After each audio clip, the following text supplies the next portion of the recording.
The moment I sat down at the head of the table for the Sinclair family's formal dinner, my husband's new executive assistant marched over and slapped me across the face. "No class," she sneered. I slapped her right back. Then I turned my silent gaze to my husband. He instantly panicked. "Welcome back to Wounds and Wonder. I'm Claire, and this is where we sit with the stories that leave marks, the ones that hurt and somehow still teach us how to heal. If you're new here, I'm glad you found your way to this table. Before we get into tonight's story, do me a favor. Hit like, share this with someone who needs to hear it, and subscribe if you haven't already. It genuinely helps this channel grow. And I'd love to know, has anyone in your own family ever made you feel like you didn't belong at the table? Tell me about it in the comments. I read everyone. Now, let's get back to the table." I had just taken my seat at the head of the long mahogany table in the Sinclair family estate's main dining room in Greenwich, Connecticut.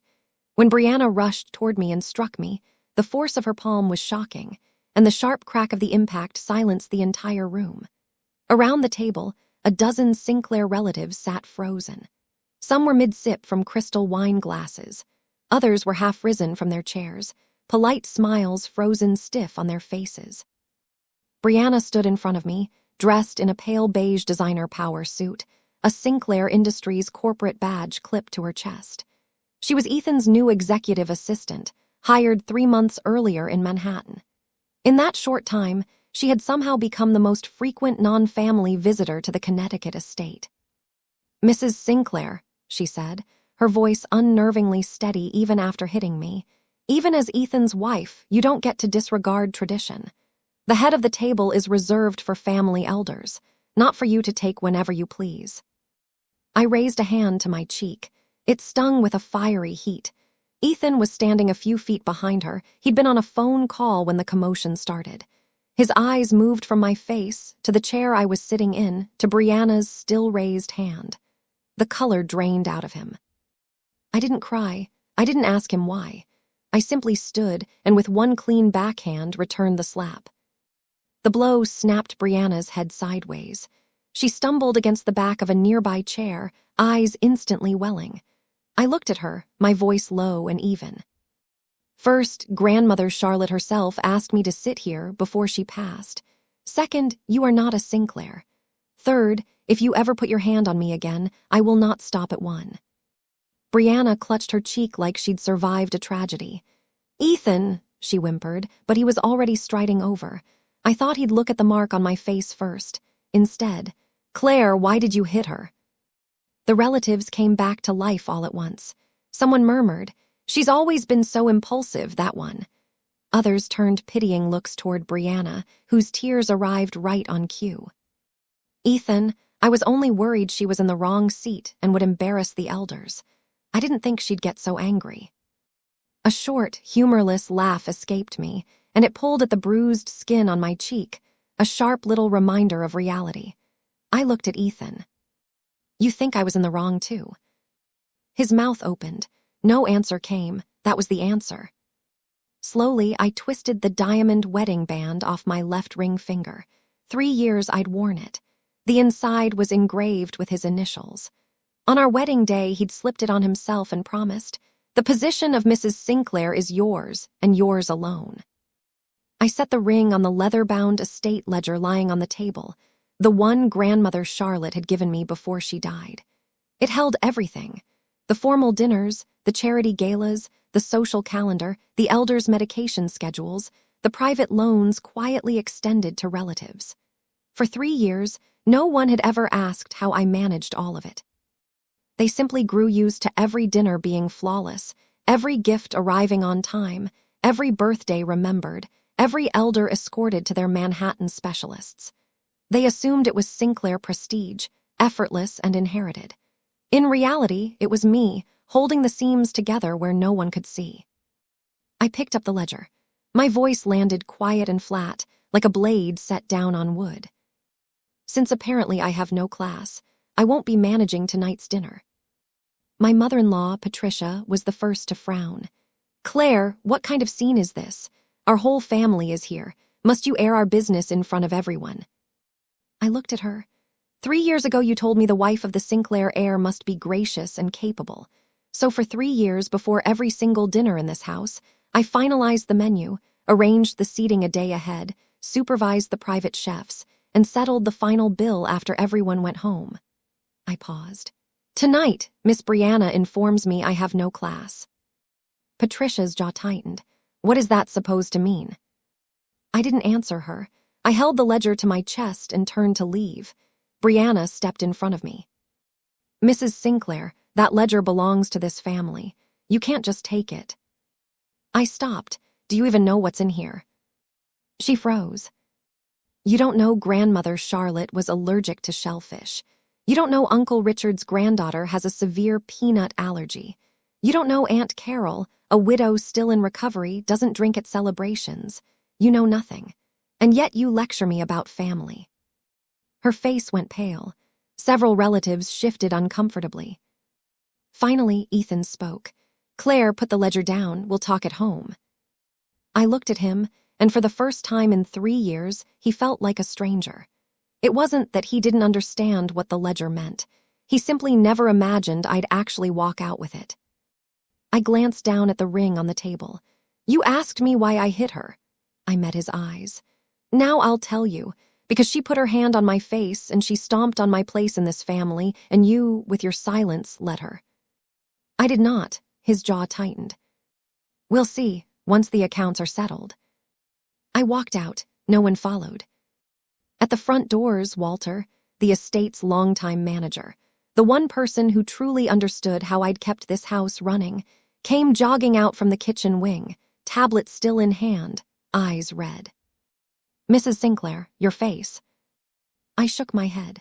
Walter, the caterer's final payment tonight. It hasn't gone through, has it? No, ma'am. You always handle the transfers after. I opened my banking app right there on the front steps.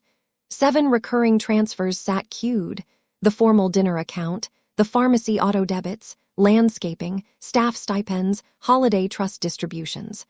One by one, I canceled every single one. Mrs. Sinclair, Walter said, voice shaking, you're really not managing it anymore. From tonight on, I said, closing the app, whoever sits at the head of the table pays the bill. The Connecticut wind stung the handprint on my cheek as I walked to my car, but underneath the pain was something clearer, relief. I no longer wanted to hold up anyone's facade. Behind me, the dining room dissolved into noise. A glass toppled. Someone shouted Ethan's name. Another voice asked who, exactly, was paying for a 28-course tasting menu. I didn't look back. My phone buzzed. A text from Ethan, don't be impulsive, wait for me at home. I read it and turned off the screen. 5 minutes later, the caterer's office called the estate directly. The bill for that dinner came to $28,600. I had always been the one to cover it. Not tonight. Our Tribeca penthouse was silent when I got home. This had been our home since the wedding. I'd chosen the sofa. I'd replaced the dining table. I'd kept every plant on the terrace alive. For 3 years it had felt like a home. Starting tonight, it looked like an empty shell full of old habits. In the bathroom mirror, the faint imprint of fingers was still visible on my cheek. Brianna had hit me with intent. A power move, not an accident. I applied ointment and watched my hand stay steady. My phone hadn't stopped buzzing. Patricia had called 8 times. Ethan, 12.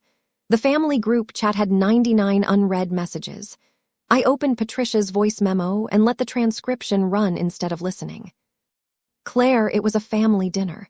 To make a scene like that in front of everyone, hitting Brianna, taking the ledger, it was so childish.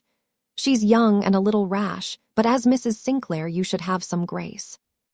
Below it, Uncle Richard's wife. We're all family, why make it ugly? A cousin's husband. Brianna's an outsider, sure, but she works for Ethan. Claire, you were way too impulsive tonight. I felt a bitter little laugh rise in my chest. When I was the one being hit, they were all silent. The moment I fought back, everyone suddenly had opinions. I didn't reply. I opened my laptop instead and pulled up a folder from the cloud, Sinclair expenses. 12 subfolders, estate dinners, gifts and holidays, medical, staff and drivers, relative loans, temporary aid, formal wear, funerals, social functions, repairs, Patricia's private transfers. Every transaction had a screenshot. Not because I was sneaky. My mother taught me early that spending money is fine, but the books stay clear. Always. The first year of our marriage, Ethan would come home from his Wall Street office exhausted, sometimes past midnight. I nursed his grandmother through a bad flu, dealt with relatives, handled a roof leak at the estate that cost more than most people's cars. He'd take my hand and say, "Claire, I don't know what I'd do without you." I believed back then that a husband and wife didn't need to count every dollar between them. I learned later, the one who doesn't count is the one who eventually gets counted out. The deadbolt turned. Ethan walked in, still in his overcoat, brow furrowed. "Claire, you really went too far tonight." I stayed on the sofa. "Which part?" He blinked, caught off guard. I answered for him. That I shouldn't have sat in the head seat, that I shouldn't have hit her back, that I shouldn't have taken the ledger. He ran a hand through his hair. "Brianna was wrong to hit you, and I'll make her apologize. But causing a scene like that in front of the whole family, Mom lost face. The whole family lost face." "When she slapped me," I said quietly, "did this family have any face left to lose?" He went silent. "She's new to the family. She doesn't understand our customs." "She doesn't understand," I said, "and neither do you." The temperature in the room dropped. I slid the ledger across the coffee table. "Do you know why I was allowed to sit at the head of the table?" He didn't answer. I opened it to the first page, Grandmother Charlotte's handwriting, old-fashioned but steady. "Claire holds the ledger. The ledger holder takes the head seat." "It wasn't a will," I said. "It wasn't a division of property. It was simply the rule of this house. Whoever manages the family's affairs sits at the head of the table. You knew that. Your mother knew that. Uncle Richard and Uncle Gregory knew that. The only one who didn't was Brianna." I closed it. So why did someone who didn't know dare to hit me? A flicker of panic crossed his face. "I never told her to do that." "You didn't have to. You just let her believe she could." His jaw hardened. "Are you determined to blow this small thing out of proportion?" Small thing, something in my chest cut clean and deep. I opened my phone. "Last month, Grandmother Charlotte's memorial dinner. $42,300. I paid it. Second, your mother lost at bridge at the club and was scared you'd find out. She asked me to wire her $25,000 to cover it. I did. Third, Richard's son needed $30,000 for a condo down payment in Brooklyn. Said he'd repay it in 2 months. It's been 6. Fourth, your cousin's wedding dress for her Hamptons wedding. She said coming from Mrs. Sinclair would mean more." I fronted $12,600. I swiped through the screenshots one by one. With each one, more color drained from his face. "Why didn't you ever tell me any of this?" "I did," I said. "Last May, you were at a tech summit in Aspen. I messaged you that the estate's monthly expenses were getting out of hand and asked if we could review the books together. You wrote back, 'You're in charge of household matters. I trust you.'" He reached for his phone as if to check. I already had the screenshot up. "You trusted me for 3 years," I said, voice flat. "And now you let your assistant slap me for not following the rules." "That's not what I meant." His mother's call came through again. This time I answered on speaker. "Claire, what's going on with the caterer? They're saying the bill hasn't been paid. Why are you playing games with the money right now? Do you want us to become a laughingstock?" "Brianna said I have no class," I said calmly, "so I won't overstep tonight. Whoever arranged the seating can pay the bill." Silence, then Brianna's voice, meek and tearful in the background. "Aunt Patricia, it's my fault. I'll contact Ethan's finance department right now." "Miss Brianna," I said, "a family dinner is not a corporate expense. If you want to sit in a Sinclair seat, learn Sinclair rules. Don't use company funds to clean up your own mess." I hung up.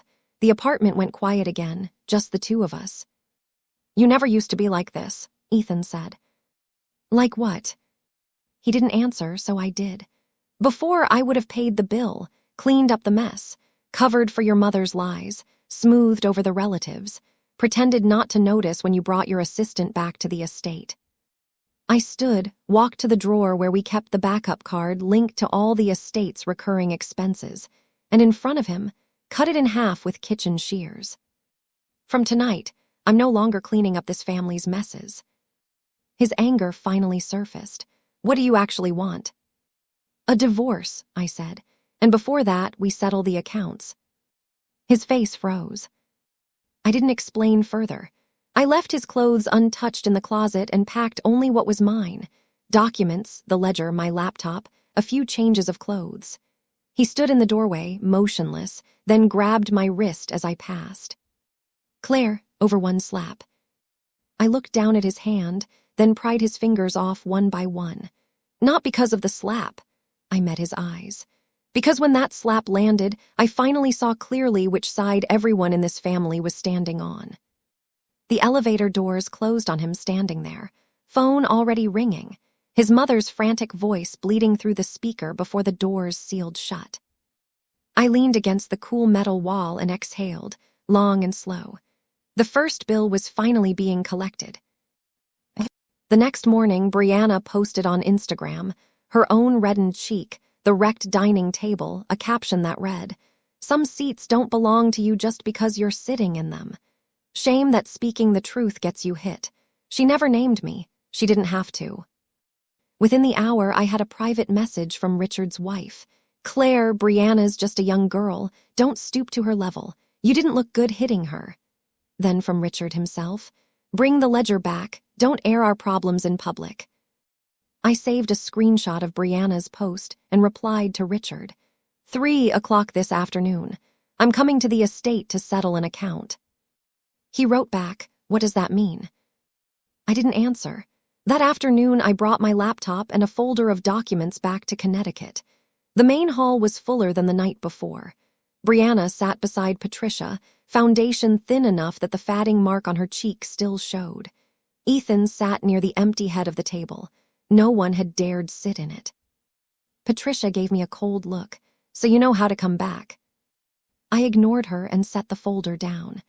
The bill for last night's dinner was $28,600. The caterers already called the estate. I'm here to lay the accounts bare. Brianna, softly, "Mrs. Sinclair, you don't have to be like this. Bringing money into a family matter is so hurtful." "You're right," I said. She looked confused. I pulled out a chair and sat. "So today we're not talking about feelings, only money." Uncle Richard cleared his throat. "Claire, do we really have to do this?" "Yes, Uncle. You've always been the sharpest with numbers in this family. I'd like your help seeing whether I've wronged anyone." I opened the first file. In 3 years, this family hosted 39 formal dinners. 7 were paid by Ethan's corporate card, 4 by Patricia's personal account, 28 by mine. Patricia's face changed. "That's nonsense. Ethan always arranged the dinner money." I slid the transfer records toward her. "Every time you told me Ethan was busy and asked me to front it. Then you told the relatives it was all Ethan's generosity." I pulled up the texts. "Claire, don't mention this to Ethan. He's under too much pressure. Just advance it. Don't bring up money in front of the family. It looks petty." Her face turned green. Brianna rushed to support her. "Aunt Patricia, don't get upset. Mrs. Sinclair's probably just hurt." "Miss Brianna," I said, "don't be in a hurry. Your account is coming." I moved to the next section. Category 2, private loans to relatives. Richard's family, $30,000. Gregory's family, $25,000. My cousin, $12,600. My other cousin's car lease, $18,000. The room stirred. Richard's wife said, "We were told the family trust was covering it collectively. We didn't know it was your personal money." "Which is why I'm telling you now." Richard reviewed the statements, his expression darkening with every page. "Why is all of this marked as family aid?" "Because Patricia said marking them as loans didn't look good." Patricia finally snapped. "What are you trying to do, Claire, collect on the relatives?" "Of course."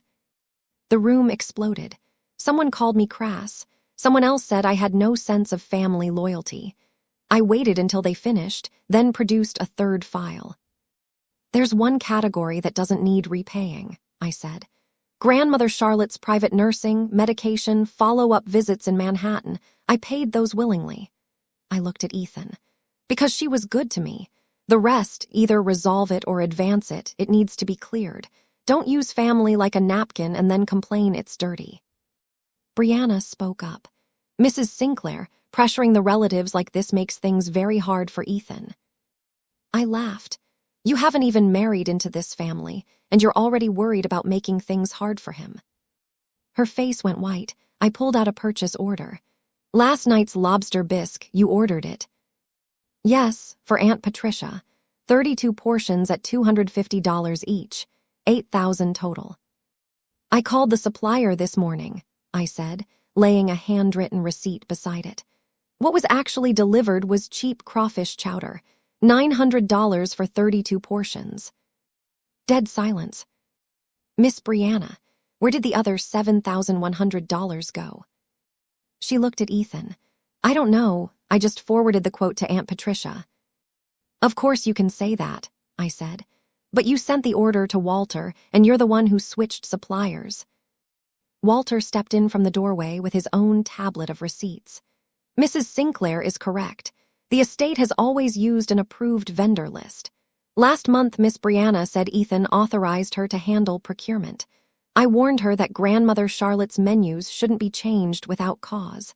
She said Ethan makes the decisions now. I never said that, Brianna said quickly. You said it in the kitchen, Walter replied, in front of 2 catering staff. The 2 staff members standing behind him said nothing, which said everything. Finally, Ethan spoke. What happened? Brianna's tears came fast. I was trying to help. I don't know the estate's rules. I must have been scammed by the vendor. You don't know the rules, I said, so you slapped me. She had no answer for that. I closed the folder. Last night, Miss Brianna said some seats don't belong to you just because you sit in them. I looked at the empty head chair. So, who are you, exactly? Someone who doesn't even know who pays for the meal, teaching me about rules. Ethan finally met my eyes. You could have told me all this privately. When I was slapped last night, I said, you could have asked if it hurt. Instead, you asked why I hit her. He went pale. I picked up the ledger. Today was volume 1. Richard's head came up. There's more. Yes, I said. What this family owes me is more than dinner money. I stood and walked out. Behind me, Brianna called out, Mrs. Sinclair, is it because you've disliked me from the start? Did you go digging just to ruin me? I stopped. No, it's because you put your hand on my face first. Only then did I remember there were accounts I no longer needed to hide for you. The real rules of the Sinclair family weren't kept at the dinner table. They lived in the estate's private archive library. Every year, 3 days after the anniversary of Grandmother Charlotte's passing, the family held a small private gathering there.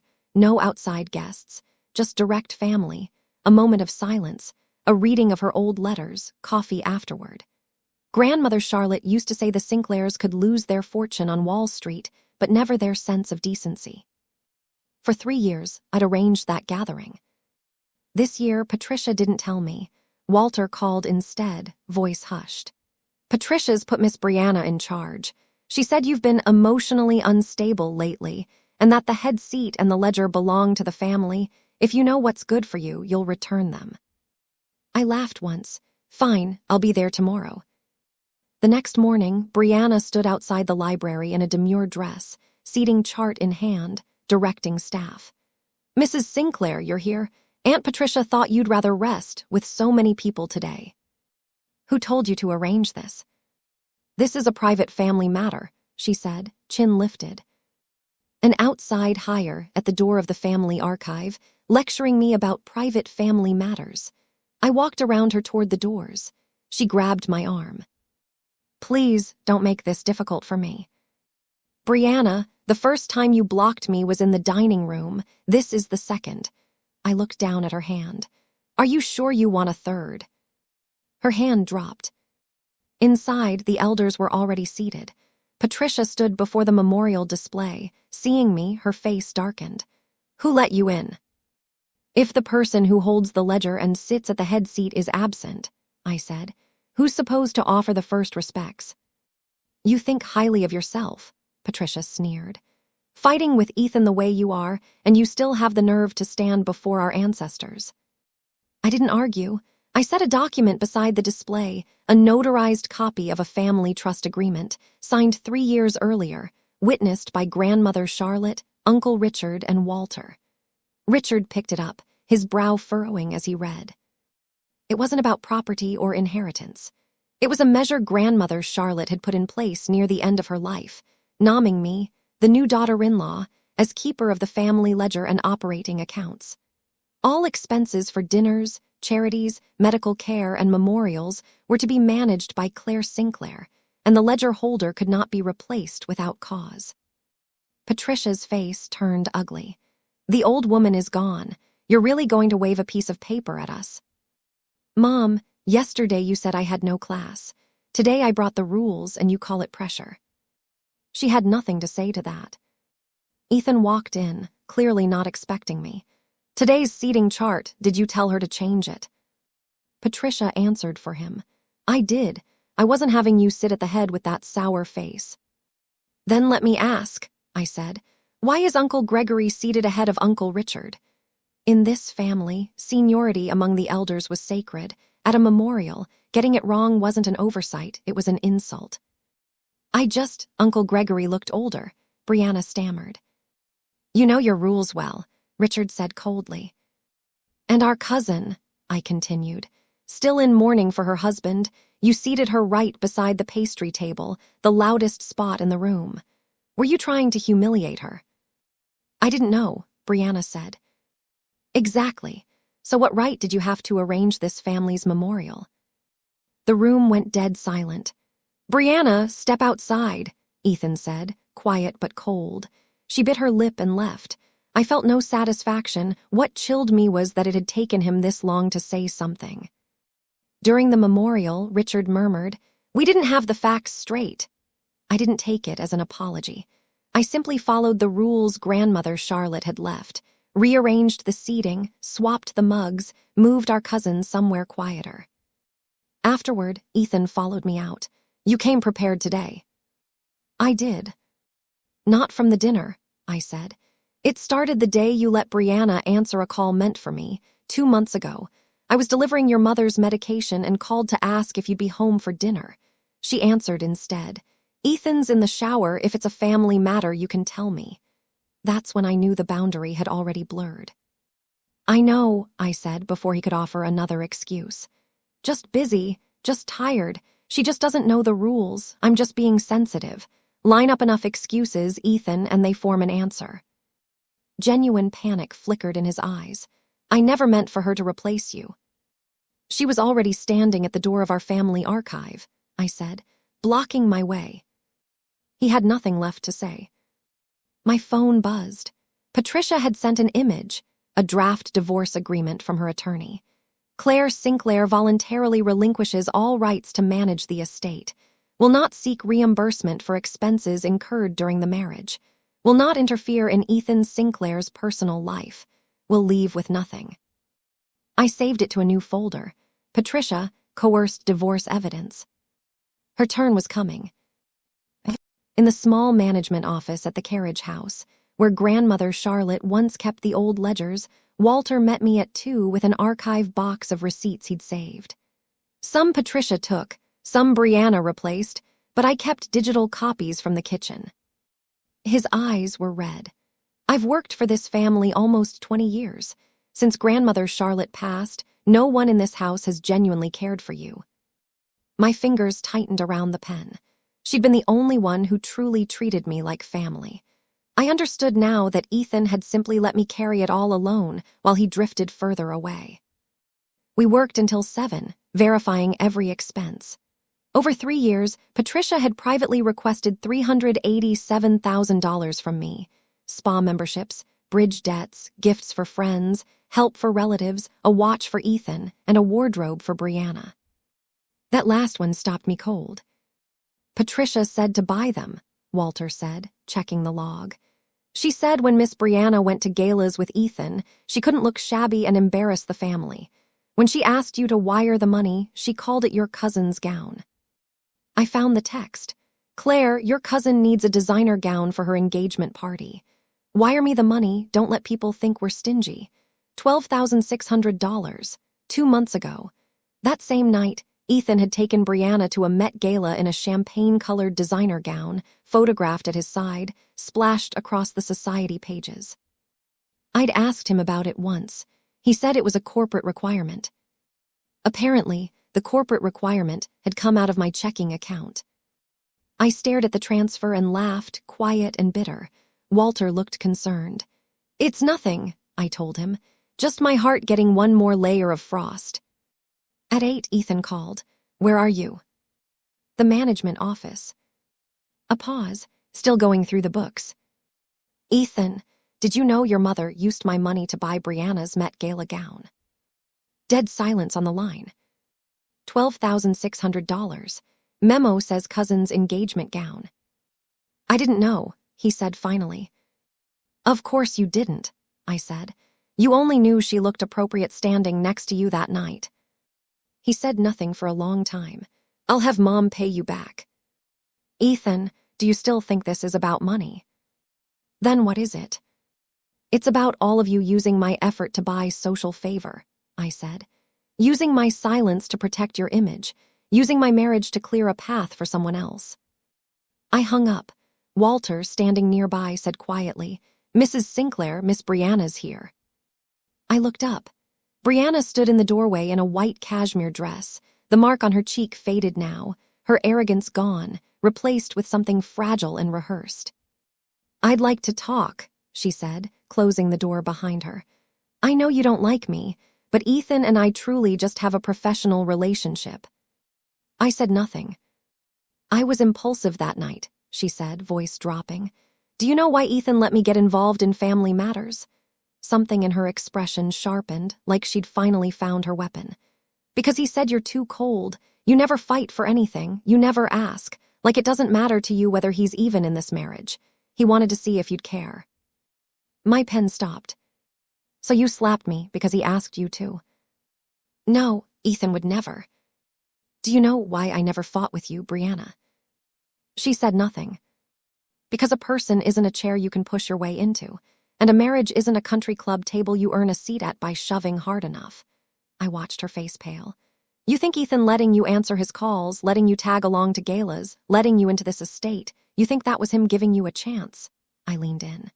It was him being lazy, lazy about handling his mother, lazy about setting boundaries, lazy about facing my disappointment.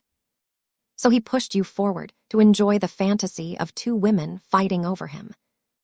Her face crumpled. That's not true, he's different with me. Then get him to marry you. She froze completely. I sat back down.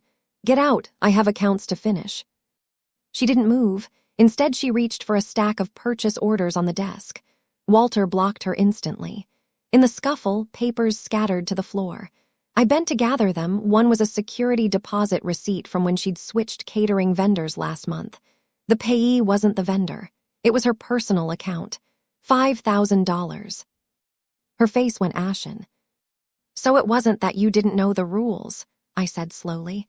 You just knew too many of them. She stepped back. Let me explain. No need. I photographed the receipt. You can explain it tomorrow at the family meeting. Tears spilled down her face. Ethan won't let you humiliate me like this. You're mistaken, I said. Tomorrow I'm not humiliating you. I'm showing this family exactly whose tolerance has been paying for their dignity. Patricia called the next meeting herself, probably assuming a bigger audience would rattle me. Besides the core family, she'd invited 2 distant board elders. She sat near the head seat, cold and rigid. Brianna sat behind her, eyes swollen like she hadn't slept. When Ethan saw me enter, he stood immediately. Patricia slid a document across the table. Our attorneys drafted this. You and Ethan have reached the end. We won't stand in your way, but you take nothing from this family. I read it. Waives all reimbursement claims. No longer interferes as ledger holder. Admits to initiating the physical altercation with Brianna and will issue a public apology. Will not disclose any Sinclair family or corporate matters after the divorce. I set it down. Mom, are you missing a clause? That I crawl out of Connecticut on my knees. Someone gasped. Patricia went livid. Don't be sarcastic. I pulled out my own document. I had my attorney draft one too. I slid it to the center of the table. 1. The family repays all non-voluntary advances I made over 3 years, totaling $782,600, detailed spreadsheet attached. 2. Patricia returns the $387,000 obtained under false pretenses. 3. Brianna repays the $12,100 skimmed from procurement, plus a written apology for the assault, the Instagram post, and the lies in the group chat. 4. Ethan and I file for divorce in New York, assets divided per statute, and the family trust agreement terminates on finalization. I'll return a copy of the ledger. The original stays sealed with witnesses. Silence. You could hear the espresso being poured. Patricia slammed her hand on the table. You're dreaming. Then I'll see you in civil court. Richard picked up the spreadsheet and read. The longer he read, the quieter he got. No one called me unreasonable. Numbers don't cry and they don't play the victim. Brianna couldn't sit still. Why push me into a corner like this? I'm just an assistant.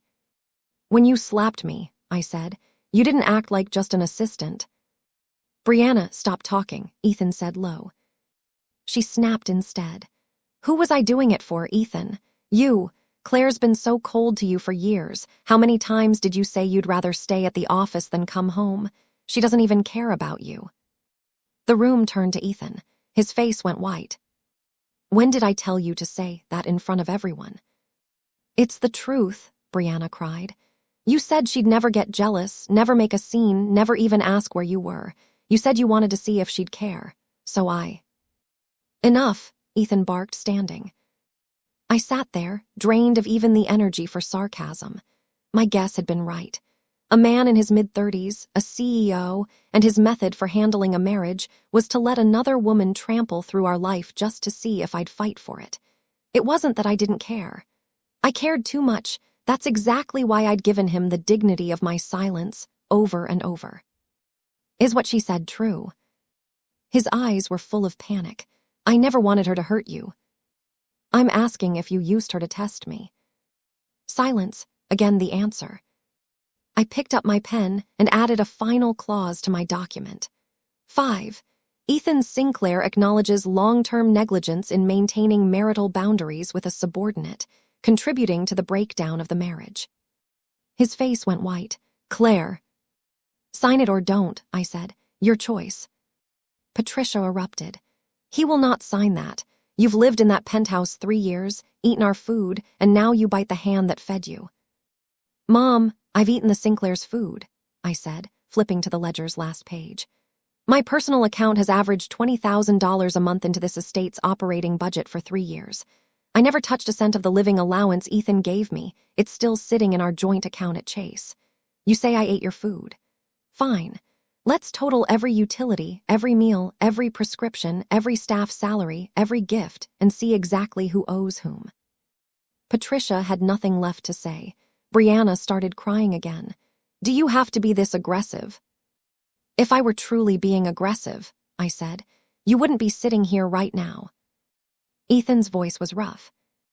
I'll handle the accounts, but can we slow down on the divorce? No. Why? Because I don't want to sit at a table where I could be slapped at any moment. Waiting to see who you decide is the more pitiable victim. The meeting ended with nothing resolved. Patricia refused to pay. Brianna refused to apologize. Ethan refused the divorce. I wasn't surprised. I gathered my documents and stood. That's when Patricia, near the doorway, suddenly clutched her stomach and went pale. Brianna reached her first. Aunt Patricia, did Mrs. Sinclair upset you? Every eye turned back to me. Ethan lifted his mother, voice urgent. Claire, where's her medication? I stood at the door, motionless. The absurdity of it landed like a slap of its own. When they wanted me to leave with nothing, I wasn't family.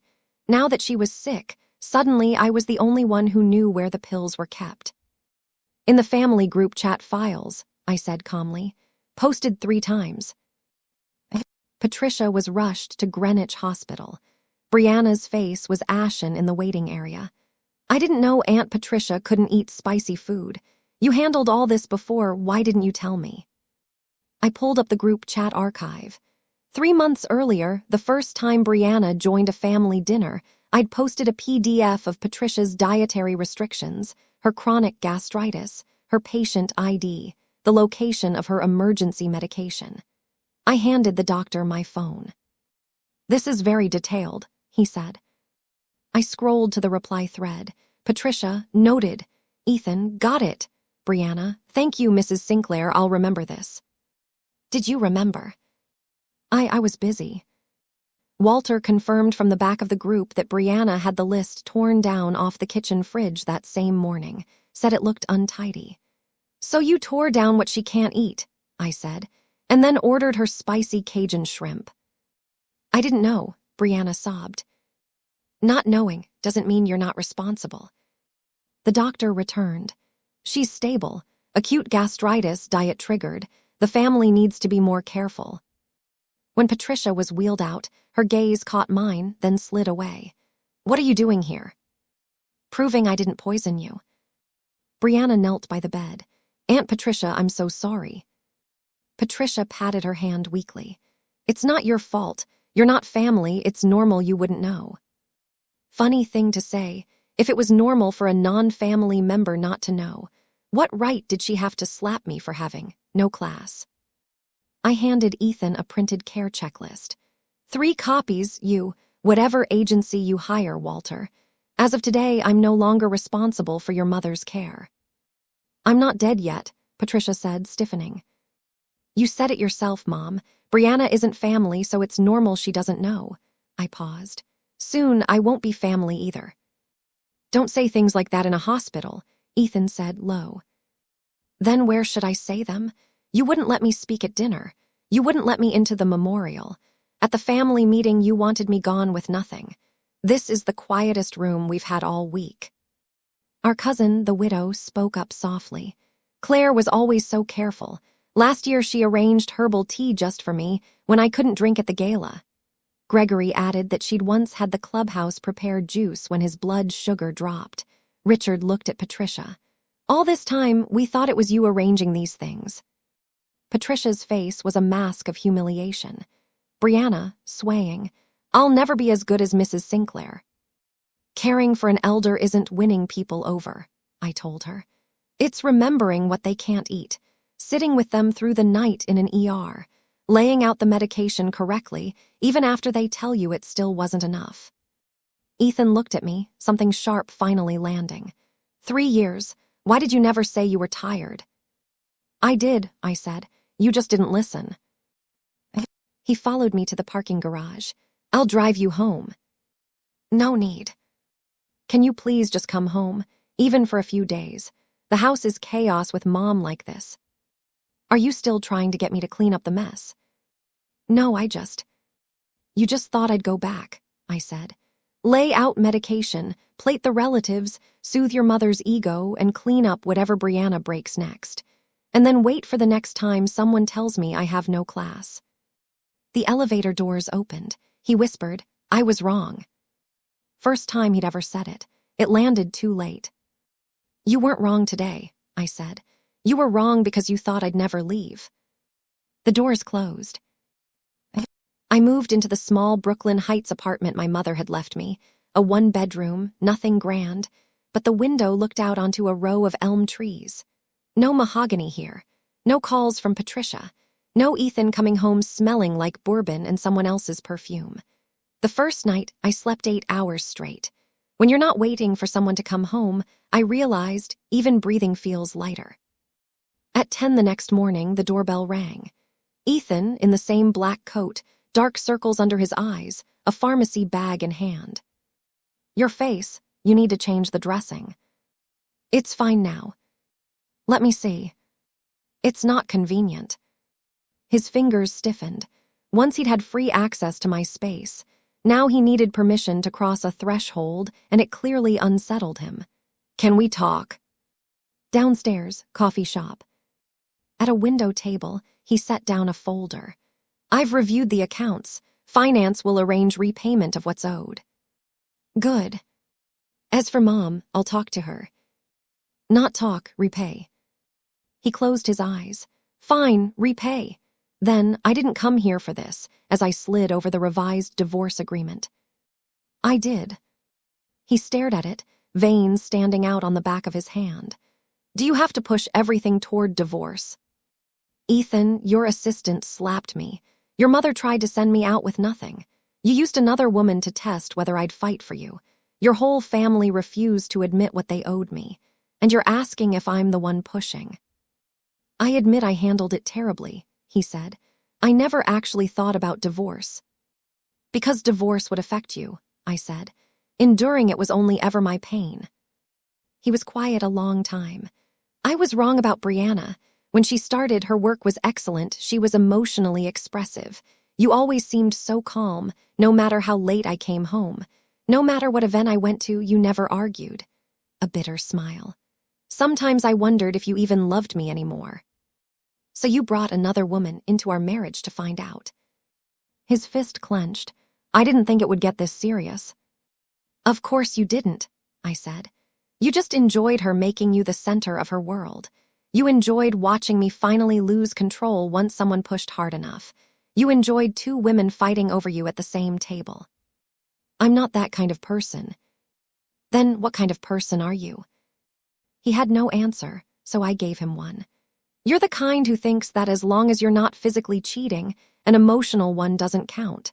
The kind who thinks that as long as you don't say the cruel thing yourself, letting someone else hurt me isn't your fault. The kind who mistakes his wife's silence for coldness and her dignity for indifference. He went pale. I pushed the agreement toward him. Sign it. I won't. I wasn't surprised. Then we go through the courts. Panic flashed. You're not giving me a single chance. I looked down at my bare ring finger, at the faint pale line still left behind. It wouldn't disappear overnight, but regret didn't mean I owed anyone a way back. Ethan, do you know when I gave up on giving you a chance? He waited. It wasn't when Brianna hit me, I said. It was when you asked why I hit her instead of asking if I was hurt. His eyes reddened. It didn't move me anymore. I stood. I'll send the date for mandatory mediation if you don't show my attorney files. Outside, my phone buzzed. Brianna had posted a screenshot in the group chat, a $30,000 wire from Patricia to me. Caption, so Mrs. Sinclair's sacrifices weren't free after all, taking the money and still playing the victim. Quite the actress. The chat exploded. Ethan saw it too and reached for his phone to call her. I stopped his hand. Don't bother. I opened my banking history. The same day that $30,000 came in, I'd sent it right back out to Patricia's private physician, to masonry repairs at the estate, to Gregory's child's private school tuition. The memos were airtight, not a bribe. Funds for me to disperse on Patricia's behalf. Brianna had only screenshotted half the story. I posted the full record. Miss Brianna, before you take things out of context, read the whole ledger. 10 seconds of silence, then Richard. I know about this. Claire covered Gregory's tuition. Our cousin. She contacted the specialist that day, too. Brianna said nothing more. How did she even get that screenshot? Ethan asked, grim. Ask your mother. His face fell. I'll handle her. No, I said. I'll handle it myself. Uncle Richard called personally to invite me to his birthday dinner. Some accounts really do need settling in person, he said. I knew he wasn't fully on my side. He'd just seen the cracks, and that was enough. Richard sat at the head this time. Patricia looked displeased but said nothing. Brianna stood quietly behind Ethan, dressed down. When she saw my old leather satchel, her fingers flinched. I laid out the last of it. No presentation, just paper and receipts. The loans first. Richard's wife flushed and promised to repay half of hers within the week. Gregory's family echoed the same. No one called me petty anymore. Now they feared being the ones who'd taken advantage. Then the gown. Brianna, This $12,600 paid for your Met Gala dress." "I didn't know it was your money," she said. "Then whose did you think it was? You didn't know where the money came from, yet you wore it next to my husband for the cameras. You didn't know the family rules, yet you slapped me at dinner. You didn't know your aunt's dietary restrictions, yet you took over her care. Brianna, is your whole life just a string of I didn't knows?" "Ethan Lowe, apologize." "I'm sorry, Mrs. Sinclair," she managed. "For what?" "For inflating procurement costs, for twisting my words online, for tearing down the dietary list, for blocking me at the library door." I let it sit. "Say all of it." She broke down. Richard pressed the procurement fraud again, and Walter confirmed the switched vendors. I slid over the deposit receipt with her name on it. "I was borrowing it," she said. "My family had an emergency." "You weren't defrauding the family," Richard said. "You were defrauding Claire. You knew she'd be the one to settle the final bill." Patricia tried once more. "She's young, it's just a few thousand." "Then you pay it back for her," I said. Patricia went quiet. Cornered, Brianna finally turned on Ethan. "Weren't you the ones who wanted me here? You said Claire was too cold to notice you. You told me to learn the family's business. You said she wouldn't care." Ethan's face went ashen. "I never told you to go this far." "You never stopped me either," she shot back. "I answered your calls. I went shopping with your mother. I came to every dinner. You said nothing every time. The night I slapped her, you didn't defend her right away." The room went silent. Every eye turned to him. This was the real accounting, not money, but complicity. "You didn't defend me," I said quietly. "That's the whole sentence." Richard heavy. "You owe her an explanation." Ethan closed his eyes, then looked at Brianna. "You're out of my personal life. HR will handle your position. Repay what you took within 3 days. To me, he said, "Claire, I'm sorry." The second apology, the first one public. My heart registered nothing. "I accept it," I said. "I still expect you to sign the divorce papers." Once the room thinned to core family only, Brianna tried one last angle. "And what about me?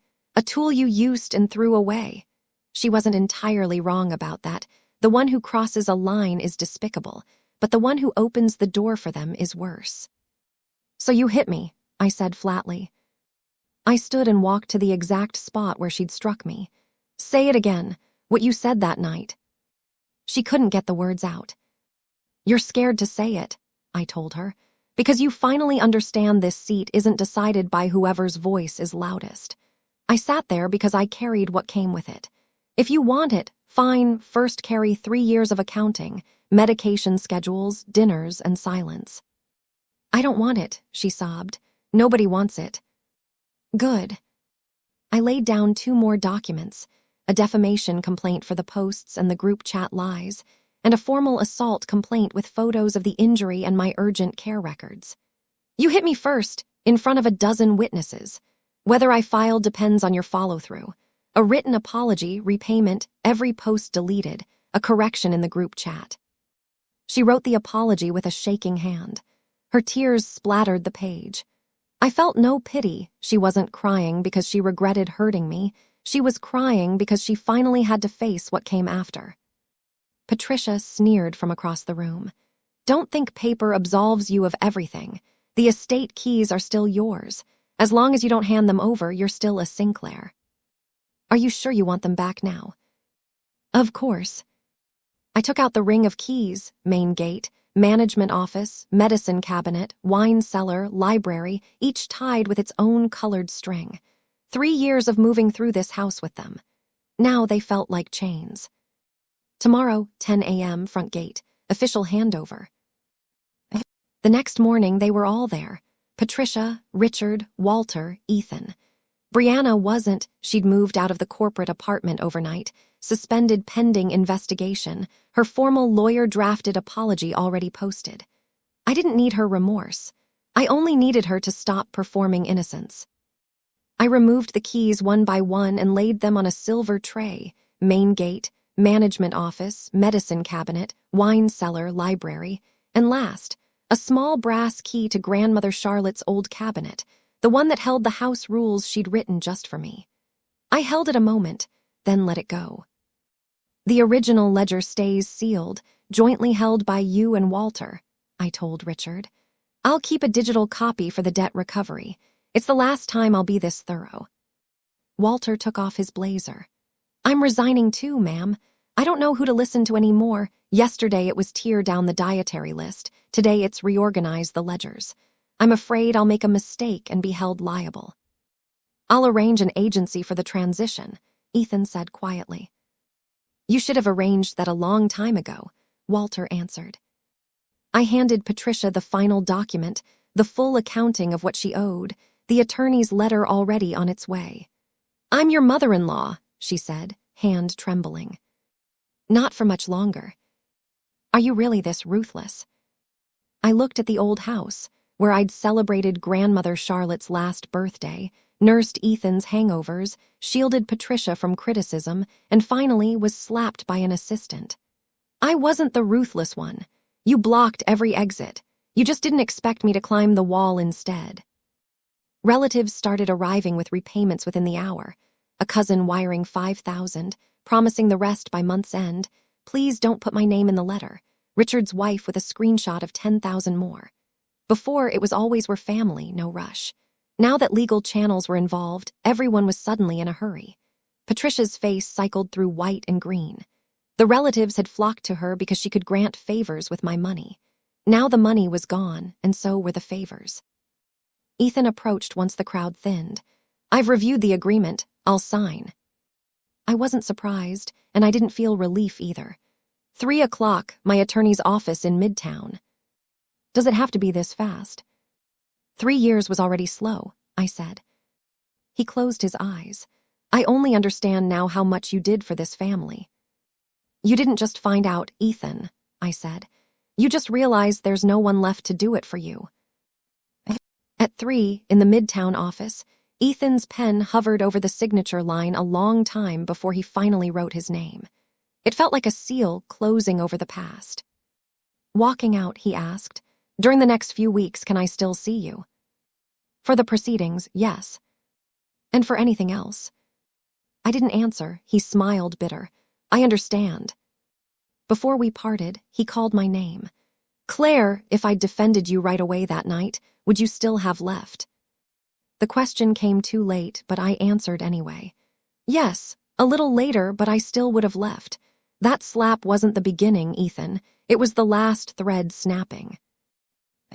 On the last day of the waiting period, Ethan arrived at the courthouse early, thinner than I'd ever seen him, a folder in hand. The month had unraveled the Sinclairs. Relatives repaying debts had caused a total rupture with Patricia. Without my financial cover, she discovered exactly how expensive the estate really was. The management firm she hired quit within 10 days, citing the family's temper and tangled finances as reasons no one wanted the liability. Brianna had paid, apologized, and left Sinclair Industries. She sent one last text. Mrs. Sinclair, I truly know now that I was wrong. I didn't answer. Some apologies exist to lighten the sender's conscience, not for the person who was hurt to carry. Did you eat breakfast? Ethan asked. Yes. Silence settled between us, but it was different now. I was no longer the one waiting for him to fill it. Before we went in, he handed me a cashier's check. First installment of Mom's repayment. The rest follows the agreement. Thank you. You're so polite with me now, he said, bitter. As I should be. In the hallway, he said quietly, I went back to the estate the other day, sat in the dining room, saw the empty head seat.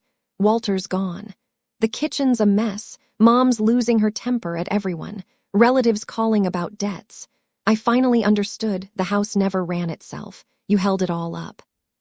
I looked at the courtroom doors. I wasn't born calm, Ethan, I said. I was just channeling everything into solving problems. His eyes flickered not because it moved me, but because his understanding had finally, uselessly arrived. I waited for you too, I continued.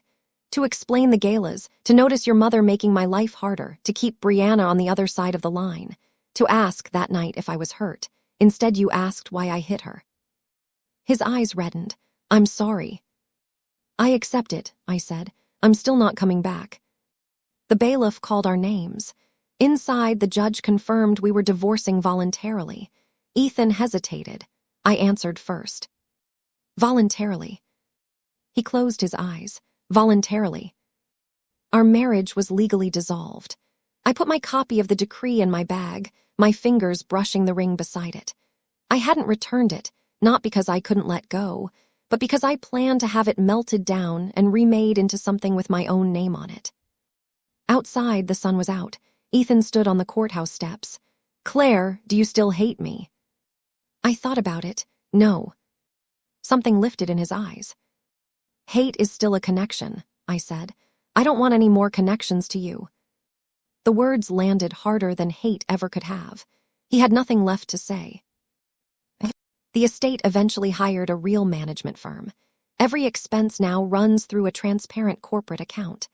Patricia can no longer demand private funds just by being the matriarch. The relatives learn to sign promissory notes when they borrow. Richard had the old leather ledger sealed in the estate archive, calling it the most expensive lesson the family had learned in years. Ethan never remarried, not for a long while. People say he grew quieter, that at family dinners his eyes still drift to the head of the table out of habit. I wasn't there anymore. I settled permanently into my Brooklyn Heights apartment. I took on freelance consulting again. I redecorated the place my mother left me. When the elm trees outside grew new leaves that spring, I invited Walter over for dinner. He looked at my bare ring finger and smiled. "This is much better." "Yes," I said, "it is." Afterward, I took the old diamond ring to a jeweler in Manhattan. "What style would you like it melted into?" the clerk asked. "A simple gold band." "Any engraving?" I thought about it. "Claire." "Just the name." "Just my name." A month later, I wore it on the middle finger of my right hand. It didn't represent a marriage anymore, or someone else's promise, or the title of Mrs. Sinclair. It meant one thing only, that the head of the table was never a chair. It was a person, finally understanding she didn't need to make room for anyone else's rules again. So what do you think? Would you have walked out that first night, or would you have stayed to fight for the marriage? Let me know down in the comments. I read every single one. If this story stayed with you, share it with someone who needs it tonight, and make sure you're subscribed so you don't miss the next one. Thank you for spending this time with me. This has been Wounds and Wonder. I'll see you in the next story.